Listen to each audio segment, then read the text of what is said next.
Hey guys, it's the Delphinator here, and this is the Ajoche recap series, week 9.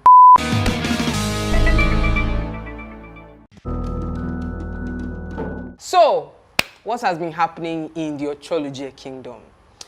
I think Ofun has finally played herself full. So this is what happened.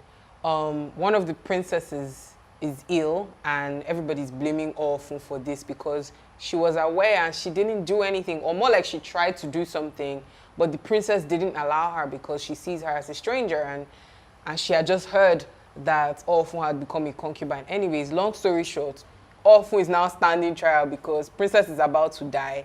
Princess's mother as well, one of the queens, is ill, and they have an official healer in the palace, and nothing was done about that. So everybody's blaming her for this. So she stands before the elders, the king, of course the general is there. Even Ijeode, the head healer of the kingdom, is there. I don't know what's going on with Ijeode. She should have just opened her mouth and said, oh, Ofun is from Abo, end of story. But I guess that's their own way of prolonging the story. So instead of Ijeode to just say the truth, that she found out that Ofun is from Abo, she just kept quiet. Instead, Ofun now spun the story around. I was like, it is this woman that poisoned the princess's mind. That's why the princess didn't allow me to give her a healing potion.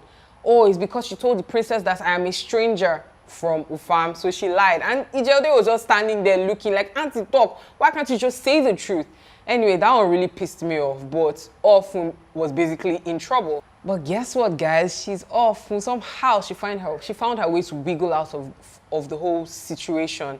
The general actually backed her up. I guess he's saving her time of reckoning for another day because, the fire and brimstone that this guy is about to rain on Ofun is going to be incredible, and I can't wait for the whole thing to unfold. So he corners her in a room and basically threatens her and tells her that he's onto her, and that one way or the other, the king will soon get to know the kind of person she is, and he's going to be the one to make it happen. Still on this Ofun's matter, one of the queens, Oganya, the one whose child died first, that one obviously has a thing for Ofun because she's like, where is this woman from, this stranger who has come to marry our king, and she's now taking away his attention from all of us. She's very vocal, she's very bold, like she's made it known to everyone that she hates Ofun. Anyway, so they call a meeting, and Ofun is brought to their midst, the queen mother's midst, and she's told that she should sit at the back. She can't sit with them on the high stools. She has to sit on those small stools. You know those small stools we used to climb to be able to reach the sink when we were kids, when they told us to wash plates. Those kind of stools. Basically, that's where they told us to sit. As a concubine, she's not fit to sit with the queens, so to speak. Anyway, that was that. Another interesting thing that happened was the general sent some guards to Ofun's quarters, told them to remove every herb, any jazz-looking thing they see basically in her hut. They should bring everything out and throw them away, and she's not allowed to leave the palace. And she's basically become a prisoner. So it's like babe has checkmate herself. Or is it checkmated? I don't know. That thing that happens in chess.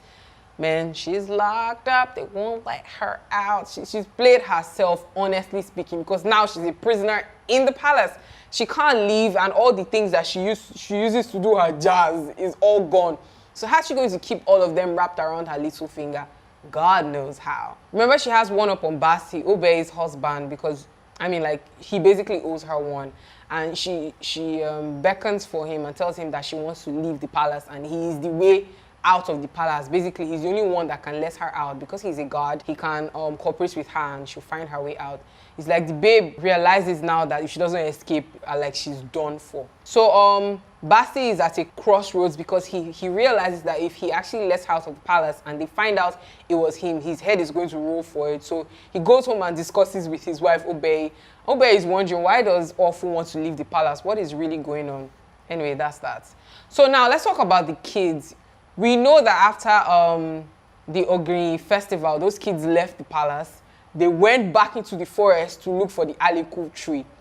Guess what? They found the tree. Alechenu fell into a pit of some sort, and he yelled out to his friends, and they all basically jumped in with him, and they looked around and they saw that it was a cave. There were markings on the cave of 4 kids walking about. That's basically like a prophecy, like somebody was watching them. So they walk around and then they find this huge tree in the center of the cave. And the tree actually talked to them. The tree said, called Alechenu the Slayer, our king, or is it the original one or something? Basically, the tree said that a lot of death and sorrow is in his future or something of that sort, basically. Calls Alechenu their king. And the other kids are looking, they're really scared, like, what does this really mean? Anyway, they eventually find themselves somewhere in the middle of the forest. They don't know how they got there, but it kind of seemed weird because they thought that they were dreaming, like they dreamed the whole cave scenario, which they didn't actually dream. It actually happened. But because they all woke up in the middle of the forest at the same time and all remembered the same dream, they realized that it wasn't a dream. That how can all four of them dream the same thing? Anyway, back in the village, what's her name often realizes that she can't make her way out of the palace, so and she doesn't have jazz anymore, so she has to find a way to walk her way into the king's graces in another means. So she's not asking the king about his wife who died. That's T-Boss's character, and trying to play therapist for the king. So if she cannot use jazz for him, I guess she can be the king's therapist, his psychologist of some sort, and then he would form an emotional bond or attachment. Call off whatever you want to call her, but the baby's smart. Like she's using her head, smartest. Okay, my favorite actors so far have to be number one, Ofun. I love the kids, Elekachi and Alechenu. By the way, they sent me a birthday message. Like I actually cried, guys. Like I shed tears. I don't know.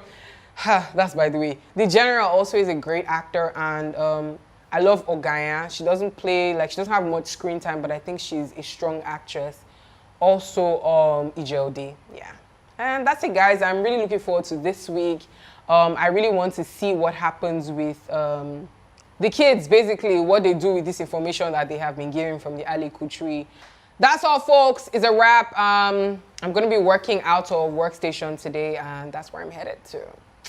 Once again, this is Delphine here. Do not forget to subscribe, hit the thumbs up button, and share this video. Until the next one, toodies.